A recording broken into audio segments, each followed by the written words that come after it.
En manchette ce soir, la direction de la polyvalente Le Carrefour aurait été au courant d'agressions sexuelles de Jean-Pierre Collat. C'est du moins ce que révèle une demande introductive d'instance. Un objectif de plus de 205 000 $ pour la guignolée des médias. C'est vraiment difficile à vivre cette période-là pour eux, puis qu'il y ait au moins quelque chose, c'est comme tout le monde. Et la mairesse de Val-d'Or est la nouvelle préfète de la Vallée de l'Or. Comme préfet, c'est un gros défi. On ne se le cachera pas. Ça va être la gestion qui va être du temps.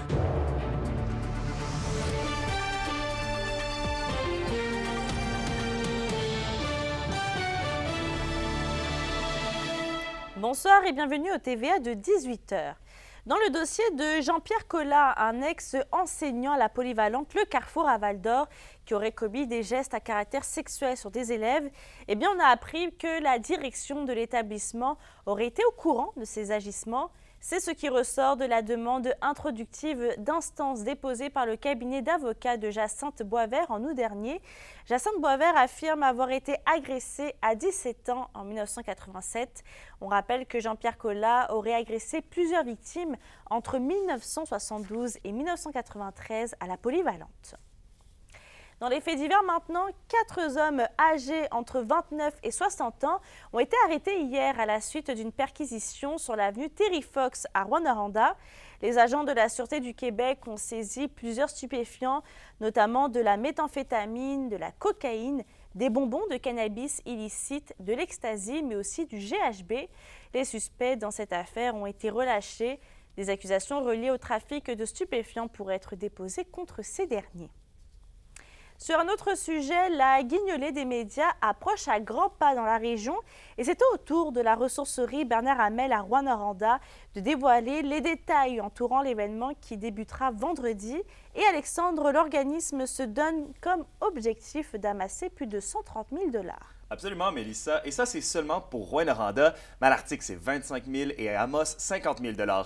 Le tout alors que l'insécurité alimentaire et la précarité financière atteignent des sommets jamais vus jusqu'ici.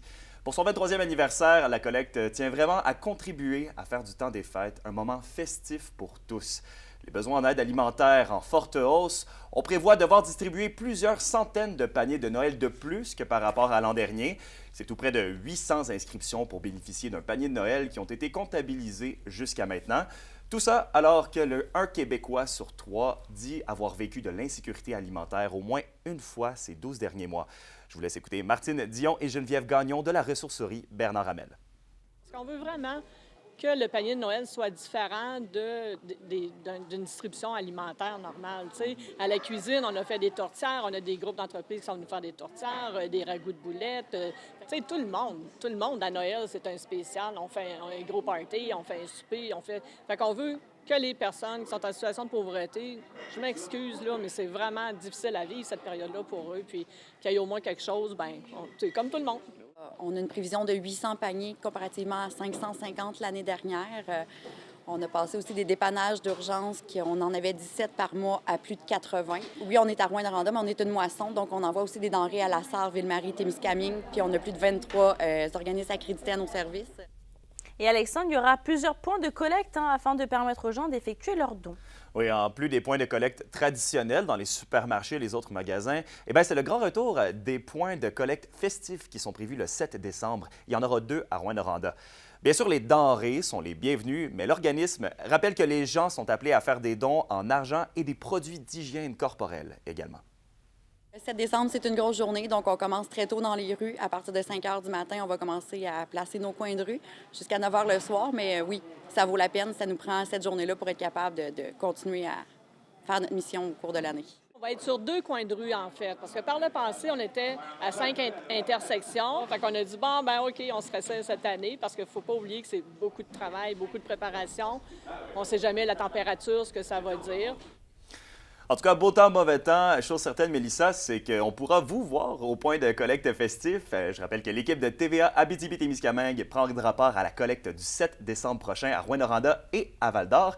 Il y aura également des points d'équipe locale à Malartic, Amos, La Sarre et au Témiscamingue. Effectivement, on sera sur place. Merci Alexandre. Au plaisir. Vos réponses à la question du jour TVA, une présentation de la clinique infirmière Nord-Ouest partout dans la région. Notre équipe peut vous recevoir pour un bilan de santé, une infection, le suivi de maladies chroniques et bien plus. Contactez-nous pour plus d'informations ou visitez notre site web. Et à la question du jour, on vous demandait comptez-vous donner pendant la campagne de la guignolée des médias? Vous avez répondu oui à 60%.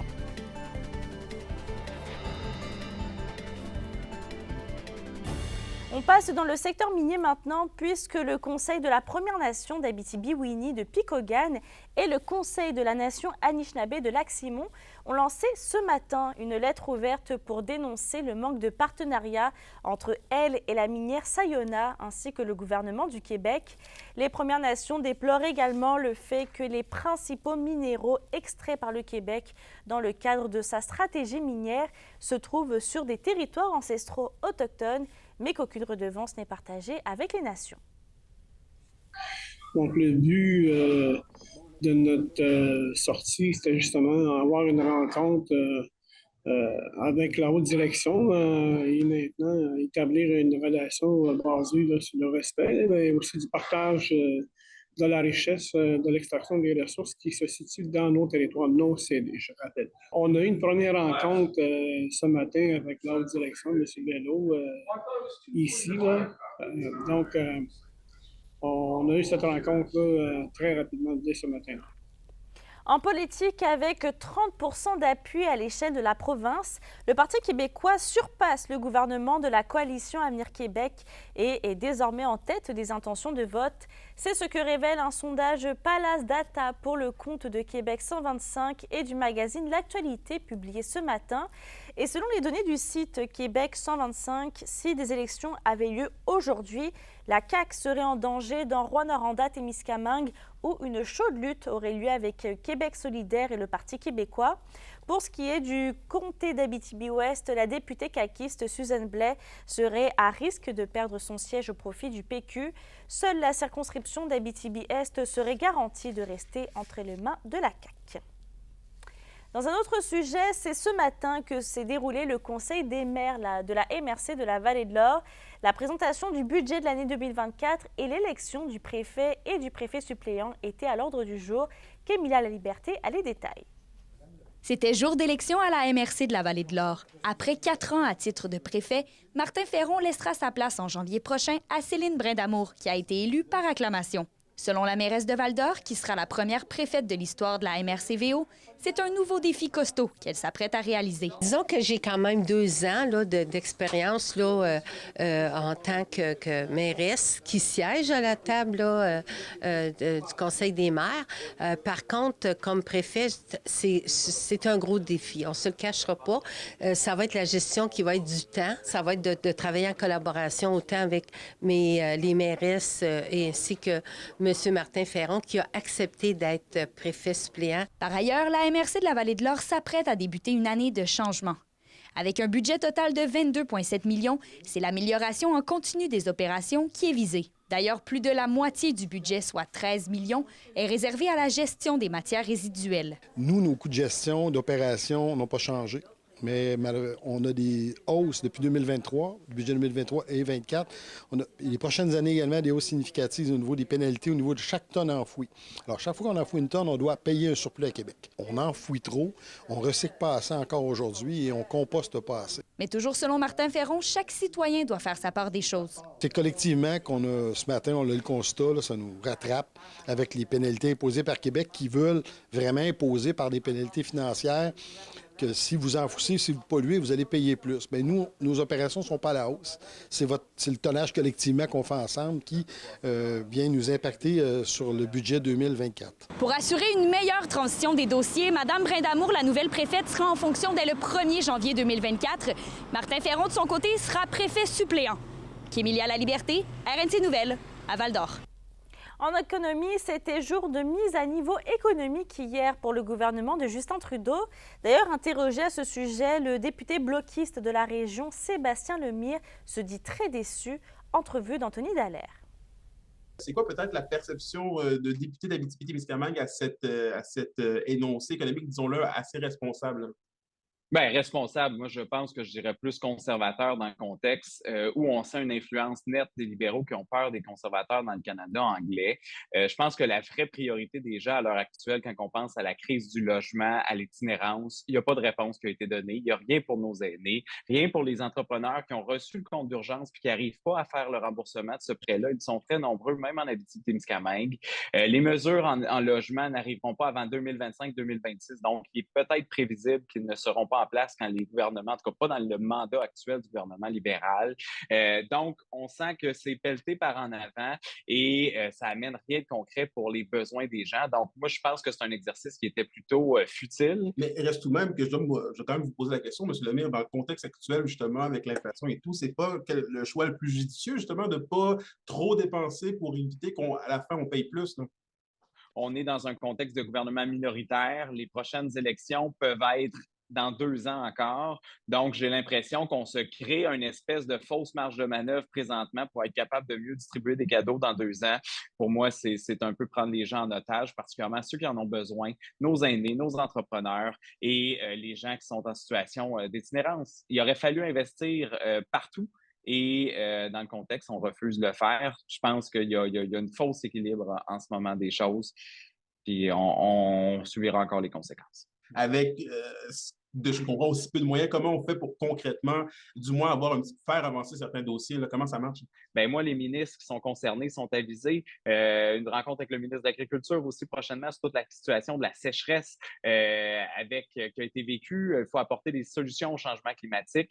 Le terrain, il se fait présentement à travers un ensemble d'autres dossiers. Mais oui, les gens sont interpellés personnellement. Le problème, c'est que ça bloque au niveau de la ministre des Finances, Mme Freeland. Puis Mme Freeland, il faut constater que dans la dernière année, elle n'est pas très présente à la Chambre des communes, puis elle n'apporte pas nécessairement l'écoute qui est attendue de la part d'une ministre des Finances pour comprendre les besoins des régions. C'est une élue de la région de Toronto et on sent qu'il y a vraiment une volonté pour les libéraux de garder leurs acquis dans la région de Toronto. Donc, l'écoute qu'ils ont pour une région rurale comme la nôtre, il faut frapper fort, puis c'est ce que je continue à faire. Parlons maintenant de la Semaine nationale de sensibilisation aux dépendances qui est en cours jusqu'au 25 novembre prochain. Entrevue de Kimberly Hall avec un travailleur de rue à l'organisme Arrimage Jeunesse. En ce moment, on est dans la semaine à la sensibilisation aux dépendances. Donc, comment vous pensez souligner l'événement cette semaine? C'est sûr que cette année, on n'a pas d'activité qui est précise, qui est dans le temps. Par contre, on va la souligner comme on la souligne à chaque année. Dû aussi, je pense, au mouvement de grève, là, il y a dans le fond au kiosque, au cégep, on avait un kiosque. Et puis, ça a été déplacé aussi là, à cause du mouvement de grève. Mais c'est pour ça aussi qu'on n'a pas vraiment d'activité précise cette année. Oui, je comprends. Puis on s'entend que ça touche beaucoup, justement, les jeunes qui se retrouvent à la rue. Est-ce que ton équipe a remarqué peut-être certaines tendances ou des périodes où les jeunes ont tendance à plus consommer? Bien oui, nous, on a remarqué durant les dernières années une augmentation de l'anxiété chez les jeunes, aussi le souci de performance, fait que l'anxiété de performance. Fait qu'on voit plus un peu de consommation de stimulants, qu'ils soient légal ou de rue. On voit aussi une augmentation comme de consommation pour relaxer, pour déstresser, pour enlever l'anxiété. Donc, les dépresseurs ou le cannabis, la wax. Mais oui, on voit quand même une augmentation à ce niveau-là. Justement, pour les jeunes qui se retrouvent actuellement dans la rue, en partie à cause de la dépendance, qu'est-ce que vous pouvez faire pour les aider? C'est sûr qu'on peut les accompagner, les écouter et puis les référer au bon endroit s'ils ne connaissent pas les services. Pour les jeunes tout court qui consomment, bien, de venir en parler à un travailleur de rue, des fois, ça peut être bien parce qu'on les sans jugement, sans délation. Puis on peut vraiment les accompagner dans leur parcours de vie au quotidien. Puis pour les jeunes qui consomment, ça serait quoi les conseils pour ne pas tomber justement dans la dépendance? De trouver quelque chose que tu aimes faire. Donc une passion, un loisir, un sport, la culture, toutes ces choses-là, c'est des choses que tu peux faire qui vont t'éviter d'être dans l'ennui. Puis c'est souvent l'ennui qui va amener les jeunes à récréativement essayer de consommer. Aussi, peut-être de se dire qu'on est humain, puis qu'on a le droit, des fois, d'être anxieux, on a le droit de ne pas être performant comme à notre meilleur. Donc, je pense que c'est important aussi de se souvenir de ça. L'indice boursier minier au TVA Nouvelle 18h est une présentation de GFM Groupe Financier. Vous désirez bien planifier vos investissements ou l'étude de vos enfants? Profitez de la valeur de nos conseils afin de sécuriser votre futur. GFM Groupe Financier. Au-delà de la finance, il y a vos rêves et vos projets. Bonjour, on est l'équipe du Bingo de Noël au profit de la Maison de l'Envol. Restez avec nous. Après la pause, on vous parle de cet événement.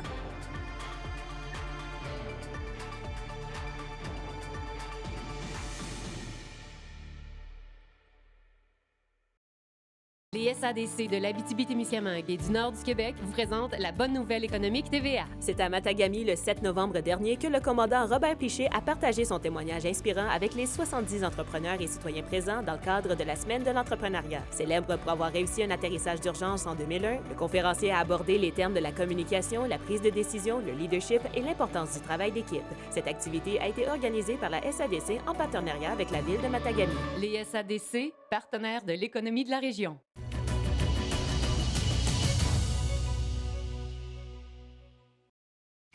La chronique culturelle vous est présentée par Bruno et Jasmin Leclerc, denturologistes. Des cliniques à la fine pointe de la technologie pour vous servir à Lassar et à Amos. Stéphanie, c'est ce vendredi qu'a eu le bingo de Noël présenté par Chouinard Associés. Oui, et c'est pour la bonne cause en plus. Je vous rappelle que tous les profits iront à la maison de soins palliatifs L'Envol de Rouyn-Noranda. Et c'est les étudiants en technique de comptabilité et gestion du cégep de l'Abitibi-Témiscamingue qui invitent la population à aller directement à l'école d'Iberville. C'est dans le cadre, justement, de leur cours de gestion de projet qui ont eu cette belle idée-là de créer l'événement. La mission, c'est de pouvoir améliorer la qualité de vie de tous ceux et celles touchés de près ou de loin par la maladie. Il fallait faire un événement pour un organisme, donc on s'est dit à Maison de l'Envol, c'était une cause qui nous touchait beaucoup. Ayant moi-même eu un membre de la famille qui a été aux soins palliatifs, ça a été très important. Donc, on trouvait que c'était une belle cause. Donc, on a fait un bingo et tous les fonds vont aller à la Maison de l'Envol. On a vraiment beaucoup de prix, puis on a hâte de faire la surprise au monde. C'est sûr qu'on va les afficher aussi, mais il y en a prix de présence que je pense que le monde va vraiment être content parce que, oui, c'est très beau. Les entreprises ont été vraiment très gentilles, ils ont donné beaucoup. On a des cartes cadeaux, on a plusieurs matériels. Même les entreprises qui n'avaient pas grand-chose à donner sont comme allées dans d'autres magasins acheter des cartes, peut-être que ce soit des cartes Visa prépayées, des choses comme ça. On est bien content que vous venez, puis on est content que la cause vous touche autant que nous. C'est grâce à vous que c'est possible. Merci beaucoup. On a vraiment aimé le support. Les gens achètent, les gens sont là, sont présents pour les organismes de la région. C'est très important. Et Stéphanie, c'est demain qu'aura lieu la grande ouverture d'une nouvelle galerie d'art située dans le Vieux-Noranda. Et les artistes seront très heureux d'apprendre qu'on va avoir un nouvel endroit pour pouvoir admirer les œuvres, mais en créer également. Il s'agit de la galerie qui se trouve derrière moi. Je ne sais pas si vous êtes capable de voir Galerie Céline J. Dallaire qui ouvre ses portes demain au grand public. Vous allez pouvoir y voir son vernissage avec sa toute nouvelle série intitulée 101 Frag Art. En plus d'offrir des cours avec ses classes, elle désire mettre en lumière l'art numérique. Je peux vous dire que la petite fébrilité se fait ressentir dans l'air. Tellement heureuse là, que justement j'ai pu mettre ça de l'avant. C'est arrivé par hasard. C'est pas quelque chose que j'avais planifié. J'avais une galerie avec 2 autres artistes l'an passé. Je prévoyais pas réouvrir, mais l'emplacement a fait en sorte, puis l'offre qui m'est venue à moi, ben ça a fait en sorte que je ne pouvais pas refuser. Là. Ça me donnait des locaux pour mon Académie des arts, ça me donnait des locaux pour ma production, mon studio, puis ça me donnait de l'espace pour représenter de l'art aussi au public, donc la diffusion. Fait que c'était quelque chose que je ne pouvais pas passer à côté. Amos va accueillir la 39e finale régionale centralisée des Jeux du Québec en janvier prochain. Le comité organisateur dévoilait aujourd'hui la programmation de l'événement. On vous explique le tout dans un instant.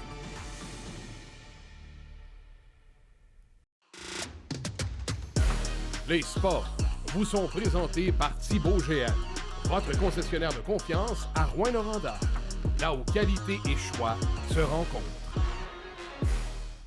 Amos va accueillir la 39e finale régionale centralisée des Jeux du Québec en janvier prochain et le comité organisateur dévoilait aujourd'hui la programmation de l'événement. Yoann Carrière était sur place. Le décompte est lancé pour les organisateurs de la 39e finale régionale centralisée des Jeux du Québec. Les athlètes de la région participant à 12 disciplines des Jeux d'hiver vont se rencontrer à Amos les 20, 26, 27 et 28 janvier prochains. Un événement qui emballe les membres du comité organisateur, mais qui n'est pas sans défi logistique. Là, le grand défi, c'est qu'on a plusieurs compétitions en même temps, plusieurs plateaux qui sont occupés. Donc là, ça prend un peu plus d'implication de la population pour le bénévolat, pour aider, pour répondre aux gens de l'extérieur. Donc, c'est le plus grand défi, là, essayer de motiver des bénévoles. En plus de la programmation traditionnelle, 4 sports seront en démonstration, soit le sauvetage sportif, le futsal, les quilles et les quilles sous le format des Olympiques spéciaux. Des choix qui sont notamment déterminés par la popularité de ces disciplines dans la région. Aussi, ce qu'on peut avoir comme, je dirais, un chalandage dans une activité. Comme le futsal, le soccer intérieur, c'est rendu assez populaire chez les jeunes, donc les amener là. Puis il y a des standards qu'on amène toujours, comme les quilles avec GOSQ, c'est-à-dire pour les personnes qui ont certains handicaps. En 12 mois, Amos aura accueilli la finale régionale centralisée des Jeux du Québec, le Tour de l'Abitibi et la Coupe Stanley. Une année sportive bien remplie, au grand plaisir du maire Sébastien Dastou. Ce dernier indique d'ailleurs que le développement et la visibilité des athlètes de la région font partie des priorités de son administration. Outre l'élite, on veut aussi favoriser le sport pour que tous les jeunes aient l'accessibilité au sport. Puis ça, c'est moi et mon conseil, là, on en parle souvent, on a une politique sur le sport et loisirs. On est une petite ville avec beaucoup moins de moyens, mais on veut maintenir quand même les jeunes le plus longtemps possible au sport. Ils seront environ 1000 athlètes de l'Abitibi-Témiscamingue à prendre part à cette finale régionale centralisée ici même à Amos en janvier prochain, le tout dans l'espoir de se qualifier pour les finales provinciales qui auront lieu à Sherbrooke du 1er au 9 mars. Yoann Carrière, RNC Nouvelles, Amos. La météo, une présentation de Nicole Auto de la Sarre. Avec la plus grande variété de camions en région, Nicole Auto de la Sarre, capitale régionale du pick-up. À la météo, Stéphanie, la neige est toujours au rendez-vous pour ce soir et cette nuit.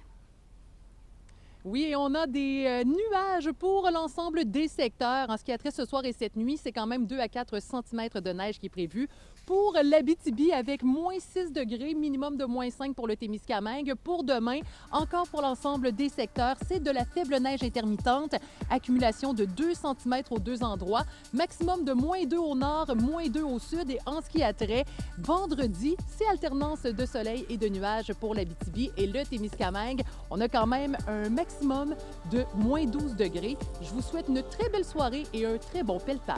Effectivement, merci Stéphanie. Et on vient d'apprendre qu'un garage à Sainte-Terre est actuellement la proie des flammes.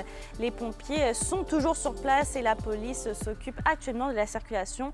On vous reviendra avec plus de détails demain. Sur ce, merci d'avoir été avec nous ce soir. Bonne soirée et à demain.